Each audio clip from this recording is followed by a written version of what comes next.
नमस्कार दोस्तों। साख नीचे जा रही है, भाव ऊंचे जा रहे हैं। तुम भी लूटे जा रहे हो, हम भी लूटे जा रहे हैं। एक तो बीमार मौसम और लापरवाह माली, बाग के फलदार सारे पेड़ सूखे जा रहे हैं। ये अशोक रावत साहब की पंक्तियां हैं और इन पंक्तियों के साथ मैं अपनी बात शुरू करता हूं। और बात इस बात से शुरू करता हूं कि कोई व्यक्ति यदि वो गुलाम प्रवृत्ति का होता है और उसे राज मिला होता है तो वो ऐसे करता है कि जैसे उसको वो दुनिया जहां का मालिक हो गया। मैं एक घटना का जिक्र करना चाहूंगा। ये बात 1995 की है। मैं लखनऊ में दैनिक जागरण अखबार का रिपोर्टर हुआ करता था और मेरे सीनियर साथी थे, वो कांग्रेस कवर करते थे। 95 की बात है। नया नया पहला 5 स्टार होटल ताज बना था गोमती के उस पार। कभी लोग जाते थे क्योंकि उसके पहले क्लार्क अवध और कार्टन होटल में जाया करते थे। तो मैं भी जिंदगी में पहली बार ताज होटल गया उन अपने सीनियर साथी के साथ। और वहां जब गया तो एक लग्जरी रूम में एक व्यक्ति से मुलाकात हुई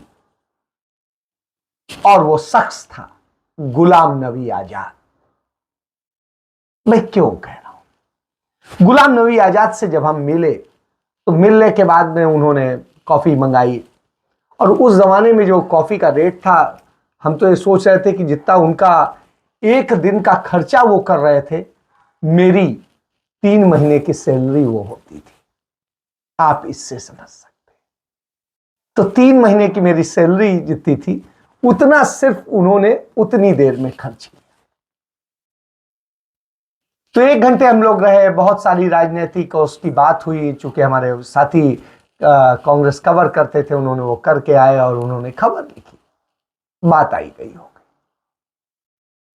वो गुलाम नबी आजाद जो जम्मू कश्मीर से आते थे, लेकिन जम्मू कश्मीर में वो एक सिंगल चुनाव नहीं जीत सकते थे और नहीं जीत पाए। कांग्रेस पार्टी ने, गांधी परिवार ने उन पर एहसान किया था। उन्हें महाराष्ट्र ले जाकर वहां से राज्यसभा सदस्य बना के लेके आए थे। तो आप समझिए कि किस तरीके से कांग्रेस ने उन्हें वो किया। उत्तर प्रदेश जैसे बड़े राज्य में का उन्हें प्रभारी बनाया। और आपको एक चीज बताएं कि उत्तर प्रदेश में प्रभारी बनने के पहले, आपको याद होगा 1997 के आसपास की बात है, राजीव गांधी सरकार को एक मुस्लिम चेहरे के रूप में किसी को खड़ा करना था। उनके पास बहुत सारे लोग थे, क्योंकि जो आज केरल के राज्यपाल हैं वो उस समय कांग्रेस पार्टी में थे और कांग्रेस पार्टी से इस्तीफा देकर वो बीपी सिंह के साथ में जो बगावती लोग थे उन लोगों में आ गए थे, आरिफ मोहम्मद खान। तो मुझे याद है कि उस सब चीजों को लेकर के तो फिर ये हुआ कि किसी को, सबने कहा कि नया लड़का है, इसमें जज्बा है करने का। राजीव गांधी ने उन्हें आगे बढ़ाया और जिस तरीके से उन्हें राज्यसभा सदस्य बनाया और सब कुछ किया, सारी बातें। और उसके बावजूद उनकी स्थिति ये नहीं थी कि वो जाकर के जम्मू कश्मीर में कोई जीत दिला सके। चलिए कोई बात नहीं, कांग्रेस ने उन्हें उत्तर प्रदेश दिया और कहा मुस्लिम पे कम से कम यही काम कर लीजिए। और स्थिति यह थी कि उनके प्रभारी रहते मुस्लिम्स के वोट कांग्रेस से शिफ्ट होकर सपा बसपा में चले गए। कांग्रेस देखती रह गई। कांग्रेस के पास जुमे जुमे किनके वोट बचे थे? कुछ क्षत्रिय थे, कुछ ब्राह्मण थे, कुछ बहुत सीमित मुसलमान थे और कुछ पिछड़े थे। इनके बूते कांग्रेस लड़ रही थी और यह स्थिति। लेकिन गुलाम नबी आजाद ने यूपी में कांग्रेस को बढ़ाने के नाम पे बड़ा पैसा लिया और उसके बाद नतीजा यह था कि कुछ नहीं रहा। 30 साल तक वो कांग्रेस पार्टी के राष्ट्रीय महासचिव रहे, केंद्र में मंत्री रहे राज्यसभा सदस्य रहे, नेता प्रतिपक्ष रहे और जम्मू कश्मीर का उन्हें मुख्यमंत्री बनाया गया। और उनके मुख्यमंत्री रहने के दौरान जम्मू कश्मीर में कांग्रेस का बेड़ा गर्क हो गया और नतीजा यह हुई कि कांग्रेस हार गई, बुरी स्थिति में पहुंच गई। तो यह हालत, और जब यह स्थिति हो तो आप समझिए, तो यह वो वक्त है कि जिस समय कांग्रेस किस तरीके से हार रही थी, क्या हो रही थी और यह प्रभारी थी। 1987 की ही एक घटना याद दिलाता हूं। इलाहाबाद के उपचुनाव में गुलाम नबी आजाद पहली बार प्रभारी बनाया गया। एनडी तिवारी की सत्ता होने के बावजूद, कांग्रेस सत्ता में थी उत्तर प्रदेश में, के बावजूद कांग्रेस उपचुनाव हार गई इलाहाबाद से। कोई कारण नहीं था। 1989 के चुनाव में फिर पूरे उत्तर प्रदेश में कांग्रेस हार गई, कोई कारण मौजूद नहीं था। तो आप समझिए, और उसके बाद फिर राम मंदिर और सारी चीजों को लेकर के जिस तरीके से कांग्रेस घिरी और जिस तरह से काम करना था, मुस्लिम्स पे काम करना था, मैंने आपको बताया कि उल्टा बर्बाद होती चली।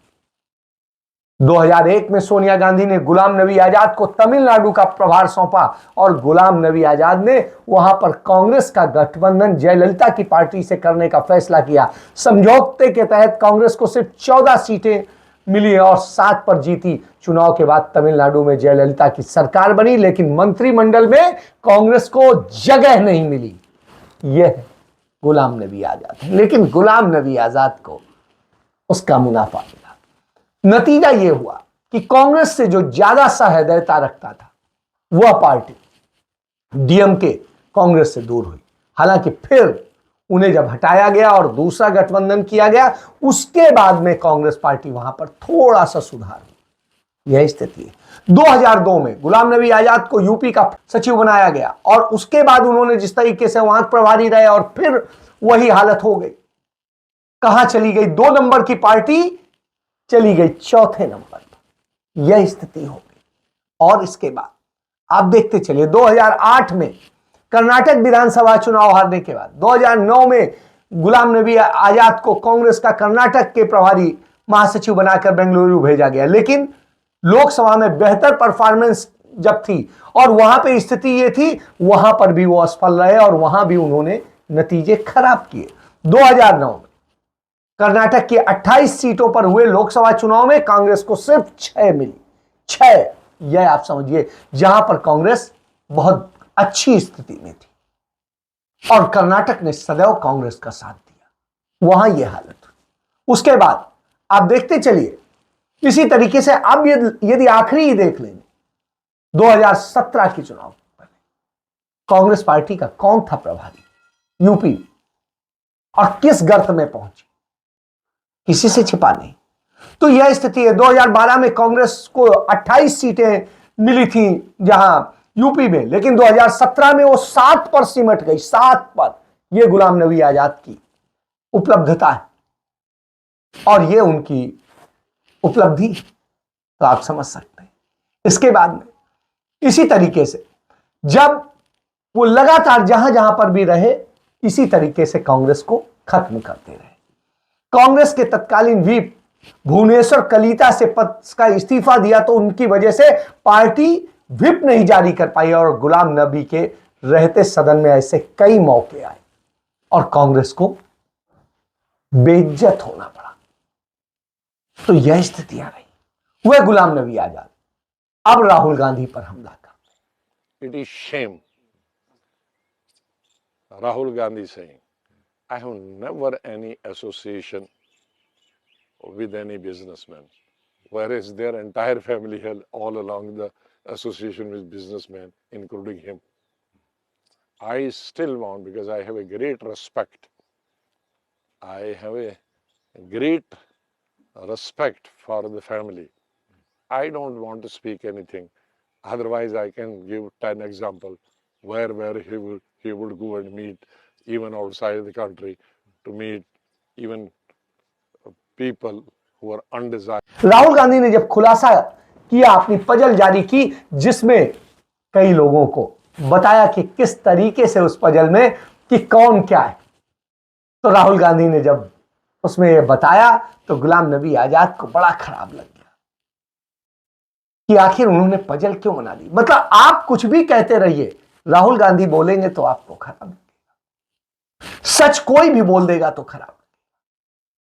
तो आजाद बोले कि गांधी परिवार के व्यापारियों से रिश्ते रहें, और उन्होंने कहा ऐसे लोगों से रहें जिनसे आप मिलना भी पसंद ना करें। चलिए भाई, तो आप नाम बता दीजिए ना, बिल्कुल बताइए। तो यह स्थिति है। रोज बरोज वो इस तरीके से कहते हैं अनवांटेड बिजनेसमैन से मिलते थे। तो साहब, उन अनवांटेड बिजनेसमैन के एक का भी सबूत दे दीजिए, एक का भी बता तो दीजिए।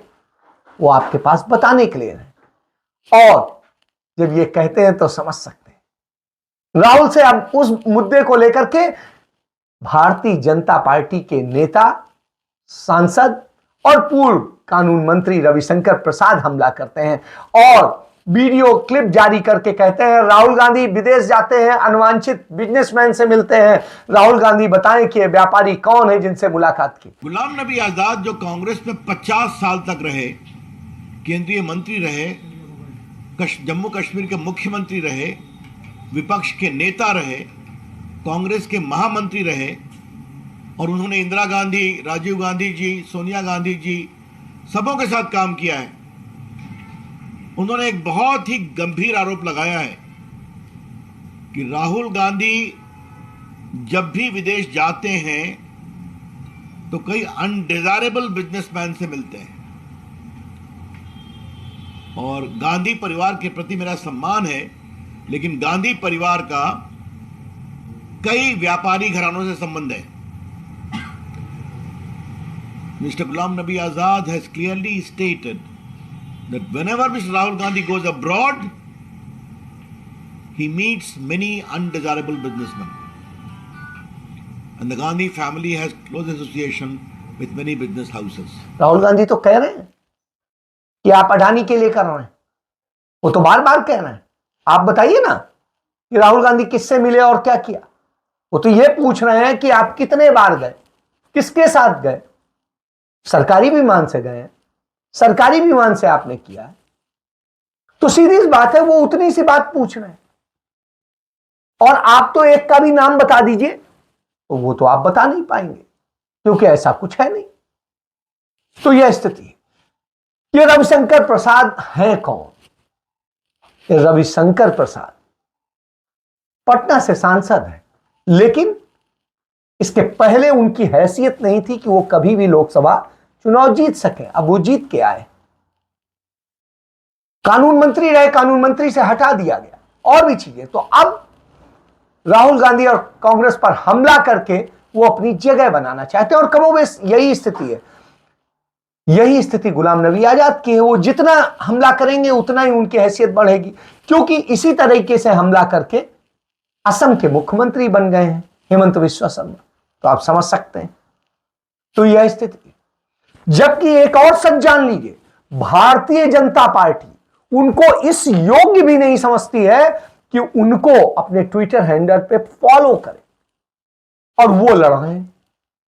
वो लोग कांग्रेस पर हमला बोल रहे हैं, भाजपा के बहुत बड़े जो है पिलर होने का दावा करते हैं, जिनको भारतीय जनता पार्टी फॉलो करने को नहीं तैयार। जिन जिन लोगों ने किया, आप देखिए, लोकसभा में राजनाथ सिंह ने किया, जो राजनाथ सिंह राष्ट्रीय अध्यक्ष रहे हैं भारतीय जनता पार्टी, और भारतीय जनता पार्टी उन्हें फॉलो नहीं करती है। रविशंकर प्रसाद कानून मंत्री रहे और तमाम मंत्रालय में रहे, उन्हें फॉलो नहीं करती है। किरण रिजिजू उन्हें नहीं फॉलो करती है। ये जिसके भी आप नाम ले लीजिए, भारतीय जनता पार्टी सिर्फ 3 लोगों को भारतीय जनता पार्टी मानती है। एक को मजबूरी में, बाकी 2 ही असली। वो है एक नरेंद्र मोदी, एक अमित शाह, और एक जो राष्ट्रीय अध्यक्ष है, इस कारण से उनको किया जाता है जेपी नड्डा। अब आप समझिए, नरेंद्र मोदी और अमित शाह का तो फिर भी लॉजिकल है। अमित शाह कैसे हैं? गृह मंत्री होने के कारण या और कोई कारण? यदि सीनियरिटी लिस्ट में देखेंगे तो जो सीनियरिटी लिस्ट है उसमें राजनाथ सिंह नंबर 2 पे है, और प्रधानमंत्री की अनुपस्थिति में प्रधानमंत्री की पावर्स उनको अवेल होती है। बावजूद इनके उनकी, और वो राष्ट्रीय अध्यक्ष भी रहे। नरेंद्र मोदी जब पहली बार जीत के प्रधानमंत्री बने तो वही राष्ट्रीय अध्यक्ष थे। सोचिए आप, उनको पार्टी नहीं फॉलो कर, लेकिन जो राष्ट्रीय अध्यक्ष नहीं है और वास्तव में वही सब कुछ, अमित शाह, उसे पार्टी फॉलो कर, गजब स्थिति है। तो इसका मतलब है भारतीय जनता पार्टी में जितने कोई है, आप सिर्फ फॉलो कीजिए, पार्टी आपको कुछ नहीं समझती। आप पार्टी के सिर्फ चरण चुंबक बन सकते हैं। पार्टी तो राहुल गांधी जो कहते हैं दो ही के हाथ की, हम दो हमारे दो, दो हिडन है, दो दिखाई दे रहे, बाकी नौकर चाकर। तो आप इससे समझ सकते हैं। तो जब रविशंकर प्रसाद हमला बोलते हैं तो उनके पास में नहीं होता। वो कहते हैं कि क्या राहुल गांधी भारत विरोधी व्यापारियों के इशारे पर भारत को कमजोर करने की कोशिश कर रहे हैं? गजब की स्थिति है। लेकिन जब राहुल गांधी पूछते हैं सवाल और कांग्रेस पार्टी पूछती है तो उनके पास जवाब नहीं होता। एसबीआई देश का सबसे बड़ा पब्लिक सेक्टर बैंक है। क्या अदानी ग्रुप को बचाने के लिए एलआईसी और एसबीआई को ऑर्डर दिया गया? एलआईसी ने खतरों से भरे अदानी ग्रुप को इतना बड़ा एलोकेशन क्यों किया? प्राइवेट फंड मैनेजर्स जो ज्यादा रिस्क लेते हैं, उन्होंने भी ये नहीं किया। जब इन बातों से पर्दा उठेगा तो पता चलेगा कि उनके फायदे में न सिर्फ आपका लेकिन देश का कितना बड़ा नुकसान हुआ। गौतम अडानी पर बड़े कर्जे बकाया है। एक अनुमान के अनुसार वित्त वर्ष 2022 में अडानी ग्रुप के कुल 2 लाख करोड़ के कर्जे में से लगभग 70,000 से 80,000 करोड़ सिर्फ बैंकों से लिया लोन है। इसमें सबसे ज्यादा 27,000 करोड़ रुपए की देनदारी एसबीआई की है, 5,500 करोड़ रुपए बैंक ऑफ बड़ौदा का लोन, और एलआईसी का अडानी ग्रुप के डेट और इक्विटी में 36,474.78 करोड़ रुपए का एक्सपोजर है। मित्रकाल में उठाए इस कदम ने अब आम भारतीयों के भविष्य को जोखिम में डाल दिया है। एसबीआई देश का सबसे बड़ा पब्लिक सेक्टर बैंक है, जिसमें आपकी मेहनत की कमाई और आपके परिवार और आपके बच्चों के भविष्य के लिए जमा की हुई सेविंग्स रखी हुई है। अब सवाल ये उठता है कि इन बैंकों में रखे हुए पैसे, जो आपके पैसे हैं, उनको खतरे में कौन डाल रहा है? अदानी ग्रुप को सहायता देने के लिए और नुकसान से बचाने के लिए एलआईसी और एसबीआई से जबरदस्ती इन्वेस्ट करवाया जा रहा है। आप जो दिन रात एक करके अपना घर परिवार चलाते हो, जो ईमानदारी और मेहनत करके कमाते हो, आप जो एलआईसी और एसबीआई में अपना पैसा रखते हो, क्या आप अपने बच्चों के भविष्य को खतरे में डालना चाहते हैं? नहीं ना? तो मेरा सवाल आपसे है, अदानी के नुकसान को भरने के लिए आपके पैसे क्यों लगाए जा रहे हैं? दिसंबर की शुरुआत में 3 प्रमुख ग्लोबल फाइनेंशियल इंस्टीट्यूशंस ने एसबीआई को ऑस्ट्रेलिया में अडानी ग्रुप की कंट्रोवर्शियल कारमाइकल कोल माइन के लिए लोन देने के खिलाफ चेतावनी दी थी।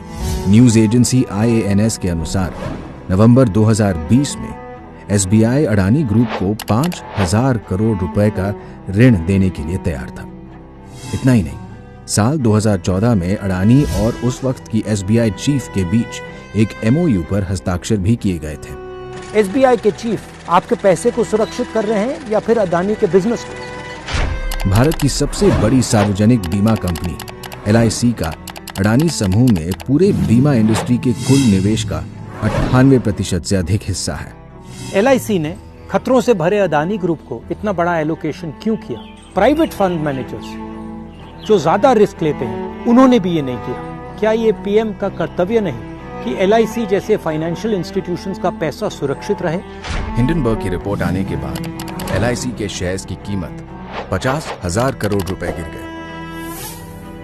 क्या पीएम 24 जनवरी 2023 के बाद अदानी में निवेश से एलआईसी को हुए असली नुकसान की सच्चाई बताएंगे?